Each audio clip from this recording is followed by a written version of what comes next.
장군 어머니는 무엇인가에 쫓기는 듯 주방 아주머니들을 재촉했습니다. 어머니는 식당 한가운데 걸려있는 시계를 연신 바라보며 다급해했습니다. 주방 아주머니들을 퇴근시키고 난 어머니는 돈통을 열어 지폐를 한 손에 움켜쥐었습니다. 그렇게 대충 식당을 마무리한 어머니는 식당 입구를 잠갔습니다. 점심시간에 들어가 연습하며 야한 옷을 벗어둔 안방으로 들어가 옷을 꺼냈습니다. 미영이 미적거리자 미영아 뭐해? 빨리 입어. 미영 아주머니는 식당에서 일할 때 입었던 옷을 훌러덩 벗어 집어던져버렸습니다. 창밖에서 비추는 가로등에 반짝이는 사교 댄스 옷은 눈이 부셨습니다. 그 추운 겨울 날씨였지만 속에 무대복만 입고 외투를 걸친 채 식당을 나섰습니다. 사장님들 어서 오십시오. 캬바레 웨이터는 눈터는 털이개를 한 손에 들고 고티에 묻은 눈을 정중하게 털어주었습니다. 사모님들 핸드백은 저를 주고 들어가십시오. 미영이 핸드백을 건네주며 안으로 들어가자 이쁜 언니 번호표 받아가야지. 미영은 예쁜 언니라는 말에 한박 웃음을 터뜨렸습니다. 내 정신 좀 봐. 코트를 맡기고 캬바레 문을 열어 젖히는 순간 고막이 터질 듯한 음악이 들렸습니다. 미영아 뭐라고? 안 들려. 뭐라는 거야? 두 사람이 대화하기도 힘들 만큼 요란한 음악 소리는 심장을 두근거리게 했습니다. 그때 웨이터가 다가와 두 분이 오셨어요? 웨이터는 두 사람을 비어있는 테이블로 안내했고 의자에 앉자마자 코트를 벗었습니다. 그러나 생각보다 추운 날씨였던 터라 맨살을 손바닥으로 비벼봤습니다. 잠시 후 웨이터가 맥주와 안주를 테이블 위에 올려놓자 두 사람은 오늘의 스트레스를 날려버리자며 건배를 했습니다. 건배! 맥주잔을 들이킨 두 사람은 두리번거렸습니다. 그때 음악이 바뀌고 새로운 DJ가 무대 위에 올라갔습니다. 두 사람의 가슴은 두근거렸고 지금 당장이라도 감동의 눈물이 쏟아질 것만 같았습니다. 빅타임 DJ 캬바레 정이 무대 위로 올라가고 있었습니다. 캬바레 정이 한 발, 한 발 무대 위로 올라갈 때마다 살랑이는 바람이 그 머리카락을 펄럭이게 하는 듯했고 유난히 화려한 불빛은 그를 더욱 빛나게 했습니다. 야야야 캬바레 정이야. 어머 언니 어쩜 좋아. 두 사람은 티격태격 손바닥으로 어깨를 치며 이 기분을 주체하지 못했습니다. 그때 DJ 박스에 올라간 캬바레 정은 멘트를 날렸습니다. 한방 눈이 내리는 줄요. 당신은 사랑할 준비가 되셨나요?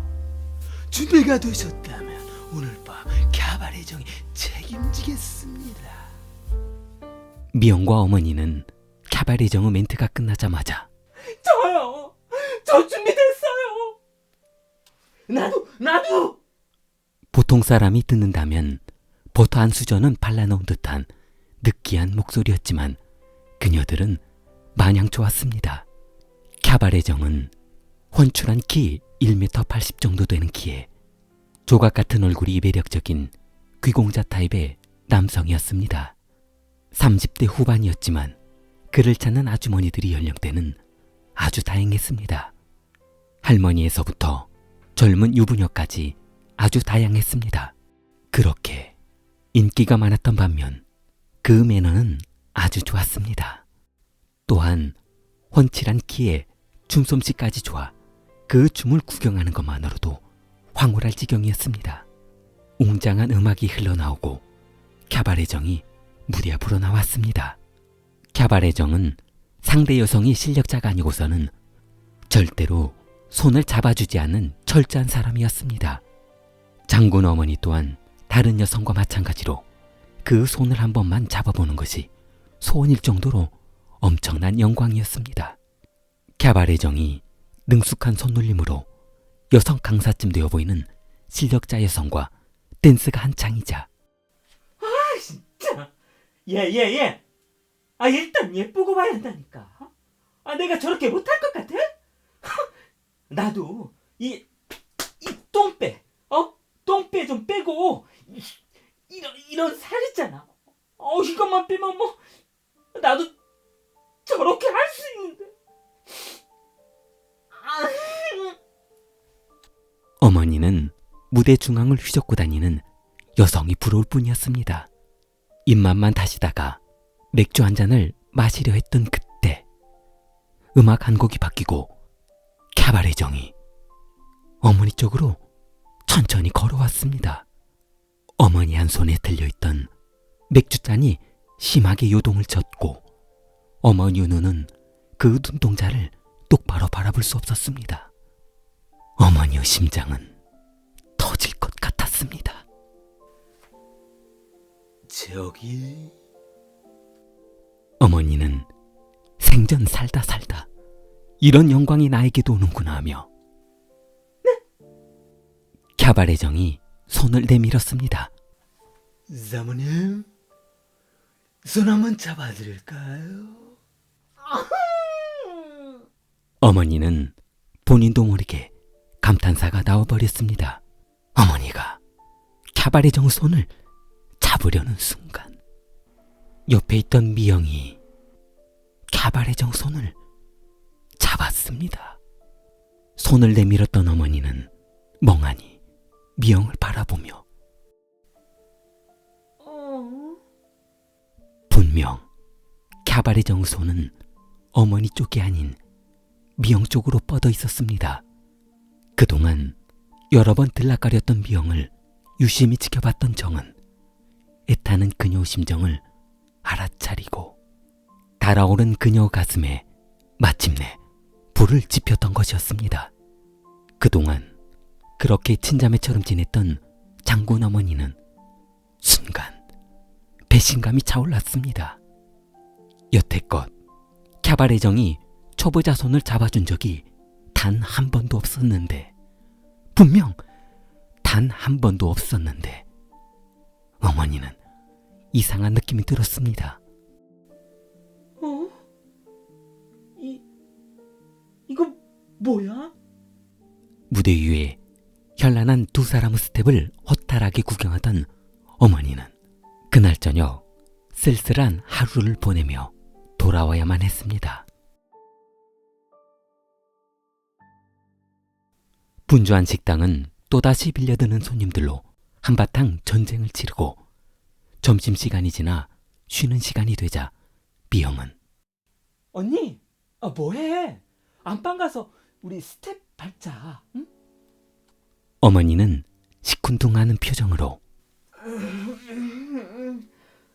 나는 감기 기운이 있어서 그냥 쉬어야 될 것 같아. 몸이 사실 어머니는 감기 기운이 없었으나 어제 저녁 미영 아주머니에 대한 질투로 자존심이 상할 대로 상해 있었습니다. 그래서 같이 연습하기 싫었던 것이었습니다. 두 사람이 대화를 나누던 중 뒷문이 열렸습니다. 선배님, 가스 왔습니다. 예, 가스 두통 대자로 놓고 갑니다. 예, 수고하세요. 어머니는 가스 배달 청년이 철문을 닫고 가려 하자 뒷문 쪽으로 달려갔습니다. 저기.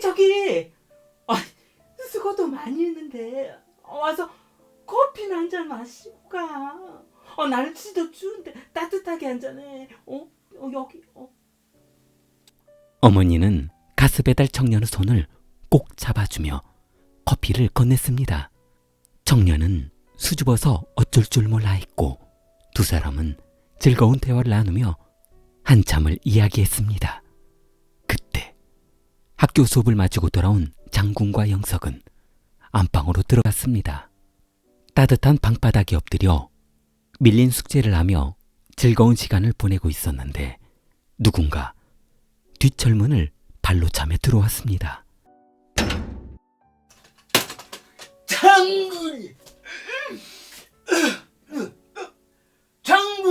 장군이 어디 있어? 장군은 아버지의 부름에도 신경 쓰지 않고 하고 있던 숙제를 마저 했습니다. 그때 안방문을 열어젖히며 장군을 발견한 아버지는 장군을 향해 그래. 아니, 그렇게 공부를 열심히 해야 아버지처럼 안 는단 말이야. 된다. 그래, 알았지? 아저씨는 비틀거리면서도 한 손에 쥐고 있던 술병을 절대로 떨어뜨리지 않았습니다. 미영 아주머니가 출근하지 않았습니다. 장군 어머니는 투덜거리며 미영에게 수차례 전화를 해보았으나 그녀는 전화를 받지 않았습니다. 아니, 이게 무슨 경우야? 바쁜 거 뻔히 알면서 출근을 안 해? 어머니는 그렇지 않아도 캬바레전과의 사건으로 미영 아주머니가 미웠었는데 출근도 하지 않고 있어 화가 날 대로 나 있었던 것이었습니다. 거기 미영이 집이죠? 나 진짜 시간이 이렇게 됐는데 왜 출근을 안 하고 있는 거예요? 수화기를 집어든 남편은 아무 말이 없었습니다. 여보세요? 여보세? 에! 몸이 불편해서 일을 못하고 집에서 쉬고 있던 미영의 남편은 아무 말이 없었습니다. 저 혹시 미영이 무슨 일 있어요? 미영의 남편은 아무 말 없이 훌쩍이고 있었습니다. 한참 뒤 어렵게 입을 연 남편은 미영이 어떤 놈하고 도망갔어요. 식탁에 미안하다고 쪽지 써놓고 떠났어요.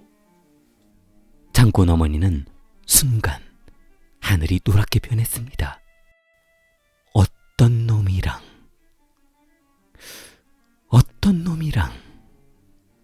장군 어머니는 그 어떤 놈이 어떤 놈인지 알 것 같았습니다. 미영은 캬바레전과 떠난 것이었습니다. 남편과 아이를 버리고 한 남자에 미쳐 냉정하게 떠나버린 것이었습니다. 몇 년 후 학교를 다른 곳으로 배정받은 영석은 장군과 연락한 지 오래되자 오랜만에 장군에게 연락해 보았습니다. 영석은 장군과 연락이 되지 않자 박여사 칼국수집으로 찾아갔습니다. 그러나 이전과는 다르게 식당 앞 줄 서 있던 풍경은 없어지고 점심시간치고는 비교적 한산한 모습이었습니다.